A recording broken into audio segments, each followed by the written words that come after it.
Hugo's on South Columbia and Grand Forks, North Dakota, and I'll be giving you a virtual tour of the perimeter of the store.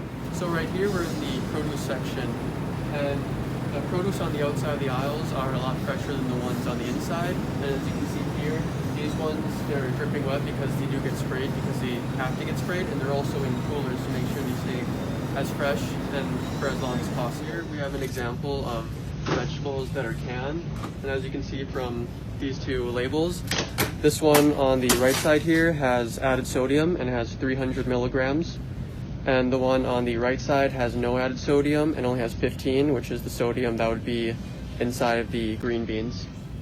So when you can, try to choose the fresh produce that's on the outside of the aisles for the best freshness, but if you have to, you can choose the canned options, but try to go for the ones that have no added sodium.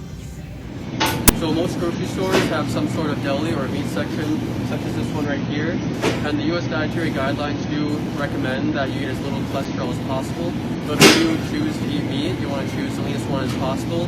For example, right here we have an 85% lean cut versus a 93% lean cut, and you want to choose the 93% lean meat.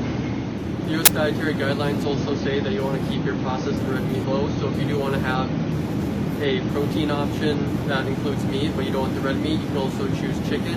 But just like with the red meat, you want to choose a lower fat content, where this chicken right here has the skin on it, and a lot of the fat is on the skin, so you'd rather choose a skinless option right here because it'll have a lower fat content. The U.S. dietary guidelines also recommend that you eat 2 to 3 3-ounce servings of fish each week, but you also want to make sure that you have a low mercury content.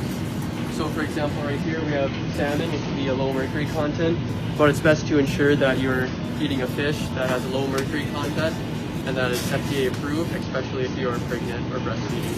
FDA recommends the 2 to 3 servings of fish each week for their omega-3 contents, but if you want a plant-based option for your omega-3s, or you are very worried about the mercury content, you can choose either chia seeds or flax seeds, and you want to make sure they're ground when you eat them, and you want about 2 to 3 tablespoons per day to get your omega-3 content. And this is just another example of foods that are inside the aisles but are usually minimally processed. The U.S. guidelines also say that Americans need to consume more beans and lentils, and right here we have an example of the dried beans and lentils that are inside the aisle that are minimally processed.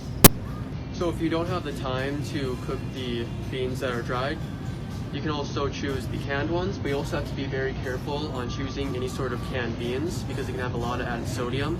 Some stores have brands that have no added sodium, but for example, for here we have just a normal can of black beans, but it has 1500 milligrams of sodium in the whole can versus 600 milligrams of sodium in this lower sodium one. So if you have to get the canned beans, you want to choose the lowest sodium option as possible.